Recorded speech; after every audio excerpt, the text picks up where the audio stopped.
Lima, once a grand colonial city.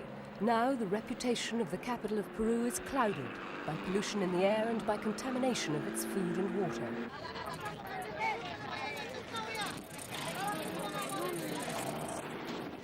Until the middle of February, downtown Lima was a wasteland of indifference to all hazards to human health.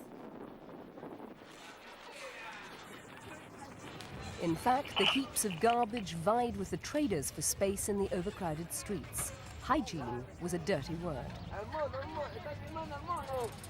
Thousands of movable restaurants offered an endless and potentially dangerous supply of food to people who love to eat at any time. Uncovered containers invited flies to join in and help transmit many gastrointestinal diseases. No dog could be blamed for contributing to this kaleidoscope of filth, where the same water served for hands and plates. Where for some, a public toilet literally means toilet in public.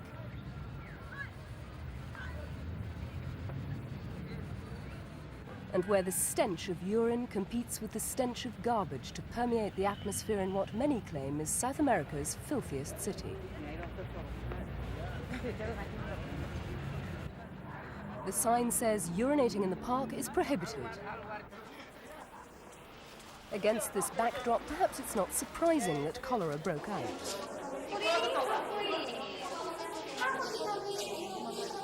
It was first detected in Chimbote, a coastal town over 350 kilometers northwest of Lima. It swept all along the coast and then inland, claiming well over 100 lives. Spread by feces-contaminated water and food, the bacillus causes diarrhea and severe fluid loss.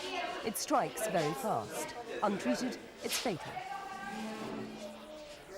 In February, an epidemic was officially declared. Hundreds of doctors and nurses were rushed to the coast to deal with the mounting toll. Now more than 20,000. Emergency medical aid was flown in from Europe. Peru's health minister insists that the epidemic is waning, but it could last another 2 months.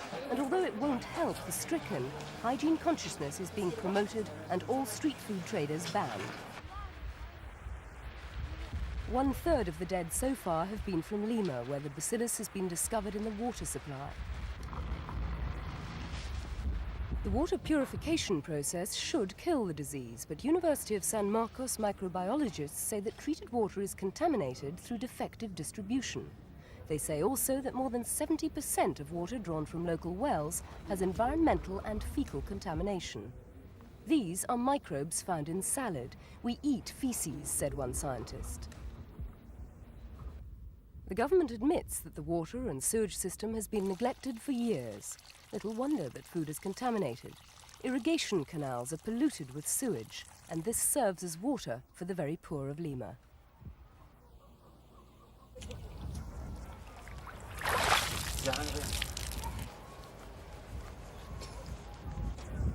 More than half of the 7 million population of the capital live in shanty towns near the beaches. They get their water from wherever they can. Some comes in trucks, some in buckets from local ponds. All is at risk. The people have been told to boil all drinking water, but some are so poor they can't afford the extra kerosene to do so. They live in desperate squalor.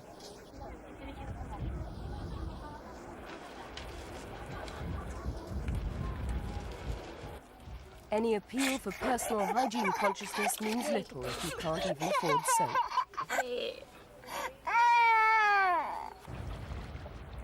One way or another, much of Lima's garbage and pollution finds its way to the sea.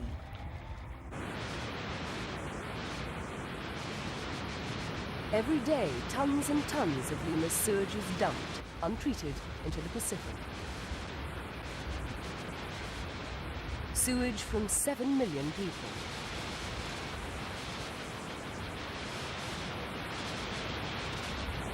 Initially, the government declared that the cholera bacillus had come from the sea, from the fish that breed and live close to the shore and from contaminated plankton. People were warned not to eat seafood, and the fishing industry was paralyzed. The fishermen protested that a $400 million export industry would collapse. Importing countries cancelled orders. Local restaurants specializing in fish closed down, or tried to tempt customers by selling beans or meat dishes. With Lima's central fish market deserted, the government changed its tune and declared that seafood is all right to eat, provided it's cooked or processed. But everyone is still wary. The locals aren't too anxious to use their beloved beaches, and tourists are staying well away. And while the authorities are making an attempt to clean up the tourist beaches,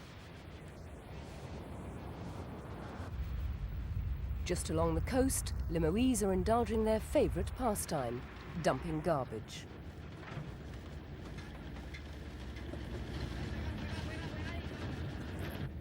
In fact, everyone seems preoccupied with it.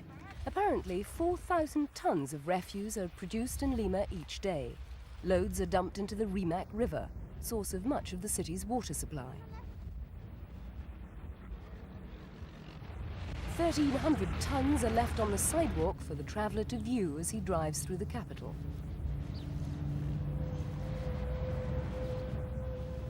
A further 1,300 tons of the people's waste are actually taken off to so-called official garbage treatment facilities.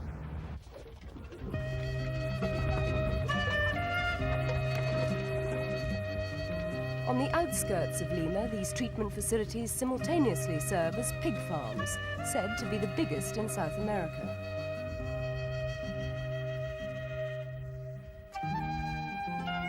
The pigs, which are the transmitters of diseases such as trichinosis, typhoid fever and hepatitis, graze away happily here, fed exclusively on rubbish.